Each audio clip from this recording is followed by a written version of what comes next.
Hai anak-anak yang terkasih, selamat pagi, selamat bertemu dengan Suster dalam pelajaran Agama Katolik kelas 5 untuk semester 2, yaitu dengan bab 4 sesi 2 tentang kejujuran dan keadilan. Nah, untuk memulai pembelajaran Agama Katolik hari ini, yuk kita berdoa. Dalam nama Bapa dan Putra dan Roh Kudus, amin. Allah kebaikan tertinggi, puji dan syukur kami haturkan kehadirat-Mu, karena pada hari ini kami dapat belajar bersama. Kami ingin belajar mengenai kejujuran dan keadilan.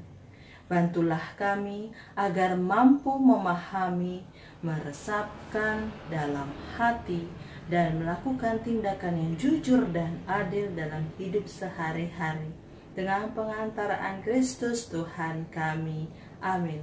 Santa Lucia, doakanlah kami.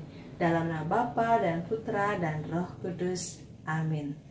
Nah, anak-anak yang terkasih, sebelum kita mendalami tentang kejujuran dan keadilan sesi kedua ini, Suster akan memberikan sebuah video tayangan mengenai kantin kejujuran.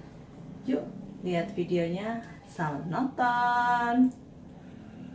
Terima kasih Anda masih bersama kami. Saudara Sekolah Dasar Negeri 9 Limboto, Kabupaten Gorontalo membentuk kantin kejujuran bagi siswa yang ingin membeli makanan dan keperluan sekolah. Di kantin kejujuran ini tidak ada satupun penjaganya. Siswa yang membeli makanan dan keperluan sekolah membayar dengan sendirinya di kotak yang disediakan oleh pihak sekolah. Usai jam pelajaran berlangsung, satu persatu siswa di SDN 9 Limboto, Kabupaten Gorontalo masuk di dalam kantin kejujuran yang berada di sekolah untuk membeli makanan dan keperluan sekolah lainnya. Menariknya, di kantin kejujuran ini tidak ada satupun penjaganya. Untuk membeli makanan dan keperluan sekolah, siswa membayar dan menukarkan uang dengan sendirinya di kotak yang disediakan oleh pihak sekolah. Adanya kantin kejujuran ini, siswa merasa dilatih untuk berbuat jujur, dengan harapan kejujurannya bisa dibawa hingga besar nanti. Dengan adanya kantin jujur ini, kita bisa melatih kejujuran kita. Insya Allah, kejujuran ini bisa terbawa sampai besar nanti. Kantin kejujuran yang dibuat sejak 3 bulan lalu ini, pihak sekolah tidak pernah mengalami kerugian dari hasil penjualan. Kantin kejujuran ini dibuat oleh pihak sekolah dengan tujuan agar siswa dapat bersikap jujur sejak dini. Ini semata-mata bertujuan untuk membentuk karakter siswa agar mereka bisa jujur sejak dini, dan insya Allah ini mereka bisa pertahankan sampai kelak mereka dewasa nanti. Dengan adanya kantin kejujuran ini, diharapkan tidak hanya dapat membentuk karakter siswa untuk bersikap jujur, namun juga kejujuran yang dibina sejak dini ini dapat berdampak positif bagi para siswa di lingkungan keluarganya maupun di lingkungan masyarakat. Tim Liputan Kompas TV, Gorontalo. Nah, kalau menurut Meta yang menuliskan tentang pengalaman dia tentang uniknya kantin kejujuran, dia membuat beberapa poin tentang kelebihan dan kekurangannya. Kelebihannya yaitu melatih kejujuran dari para pembeli menjadi tujuan yang paling menonjol. Sekarang ini menemukan orang-orang jujur mulai susah, dan hal itu memprihatinkan. Nah, kelebihan yang kedua adalah kreatif. Kantin kejujuran adalah kantin yang menawarkan cara yang kreatif untuk menarik minat pembeli agar si pembeli membeli produk yang ditawarkan. Namun memiliki kekurangannya juga loh. Kekurangannya adalah dampaknya bisa mengalami kerugian saat penjual bisa saja mengalami kerugian dan tidak dapat mengembalikan modal alias bangkrut, atau bisa juga gulung tikar. Misalnya pembeli yang datang hanya mengambil produk penjual tanpa memasukkan uang bayaran ke dalam tempat yang telah disediakan. Kekurangannya yang kedua juga yaitu pencurian. Saat mungkin hal ini terjadi karena uang hasil penjualan tidak ada yang menjaga, bisa hilang diambil maling. Melihat keprihatinan dalam masyarakat yang banyak bertindak tidak jujur dan tidak adil, berbagai lembaga pendidikan membangun sarana untuk mengembangkan perilaku jujur dan adil, yakni salah satunya dalam kantin kejujuran. Dalam kantin itu tidak ada penunggunya. Orang yang membeli bisa mengambil barang dan menaruh uang ke tempat yang telah disediakan. Bagi yang menyadari dan berniat baik, hal itu dapat berjalan dan menjadi kesempatan menguji komitmen terhadap kejujuran dan keadilan. Yang kedua adalah tindakan jujur dan adil punya makna penting dalam kehidupan bersama.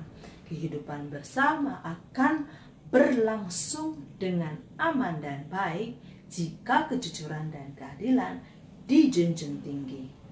Masyarakat akan hancur jika nilai kejujuran dan keadilan tidak diindahkan. Nah anak-anak, sekarang kita memasuki pendalaman kitab sucinya yang diambil dari Kisah Para Rasul bab 5 ayat 1 sampai dengan 10. Suster harap kamu sudah membacanya dengan seksama dan suster akan memberikan film tentang Ananias dan Safira. Selamat menonton. Kebanyakan cerita atau kisah berakhir dengan happily ever after. Namun yang satu ini tidak berakhir bahagia. Inilah kisah mengenai Ananias dan Safira. Jemaat mula-mula semakin bertambah banyak jumlahnya. Adapun mereka sehati dan sejiwa, tidak ada seorang pun yang berkekurangan di antara mereka, karena semua orang yang mempunyai tanah atau rumah menjualnya dan hasil penjualan itu dibawa kepada rasul-rasul, lalu dibagi-bagikan sesuai keperluan mereka. Yusuf, seorang Lewi dari Siprus, ia menjual ladang miliknya, lalu membawa uang itu di depan kaki rasul-rasul sebagai persembahan. Semua orang bersuka kepada Yusuf atas perbuatannya. Ternyata tidak semua orang. Ada sepasang suami istri bernama Ananias dan Safira melihat Yusuf disukai banyak orang dan menjadi iri. Dia pikir dia lebih baik. Ananias berkata kepada istrinya, "Kita juga pantas mendapat pujian seperti itu." Kemudian mereka membuat suatu rencana. Akhirnya pada suatu malam mereka memutuskan untuk menjual sebidang tanah. Namun mereka menahan sebagian dari hasil penjualan itu dan sebagian lain dibawa dan diletakkannya di depan kaki rasul-rasul. Mereka berharap akan terkenal dan mendapatkan pujian dari orang-orang percaya karena dianggap telah mengorbankan hartanya sebagai pengikut Kristus. Setelah Ananias dan istrinya berhasil menjual tanah itu, ia menahan sebagian dari hasil penjualan itu dan sebagian lainnya dibawa dan diletakkannya di hadapan rasul-rasul. Tetapi Petrus berkata, "Ananias, mengapa hatimu dikuasai iblis sehingga engkau mendustai Roh Kudus dan menahan sebagian dari hasil penjualan tanah itu? Engkau bukan mendustai manusia, tetapi mendustai Allah." Ketika mendengar perkataan itu, rebahlah Ananias dan putuslah nyawanya. Datanglah beberapa orang muda, mereka mengapani mayat itu, mengusungnya keluar dan pergi menguburnya.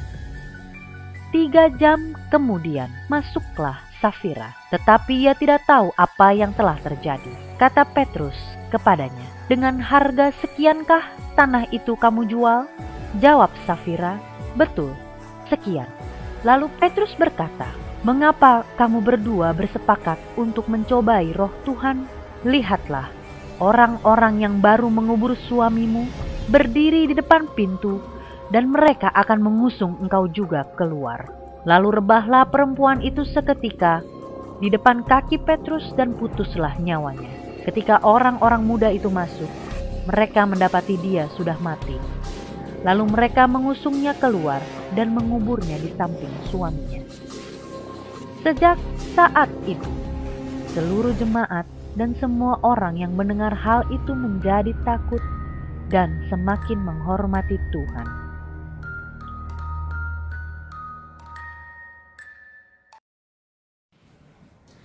Dalam kisah para rasul tadi, tampak akibat orang-orang yang tidak jujur adalah kematian.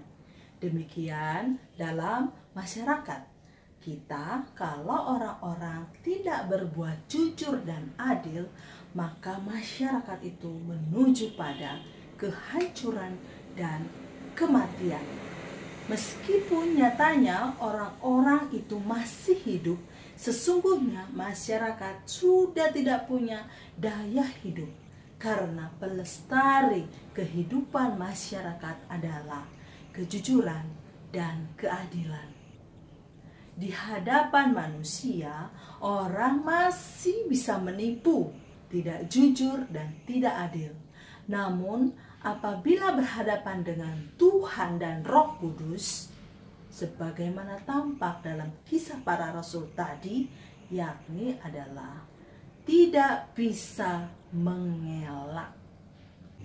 Lebih dari itu, sebagaimana Yesus berbuat dalam Injil Matius bab 20 ayat 1-16, sebagai murid Yesus kita diharapkan untuk tidak hanya berbuat adil saja, tetapi murah hati. Anak-anak yang terkasih, semoga dalam pembelajaran mengenai kejujuran dan keadilan ini kita dimampukan untuk menjadi orang-orang yang jujur dan orang-orang yang adil, di mana kita juga akan ikut ambil bagian dalam duta kebaikan, karena kamu adalah perpanjangan tangan Allah dalam membuktikan kasih setianya. Oke anak-anak, selamat menghidupi tentang kejujuran dan keadilan. Salam sehat, salam semangat. Tuhan memberkati. Kita tutup pembelajaran kita dengan tanda kemenangan Kristus, dalam nama Bapa dan Putra dan Roh Kudus. Amin. Selamat melanjutkan pelajaran dan kegiatan berikutnya. Berkah dalam Horas.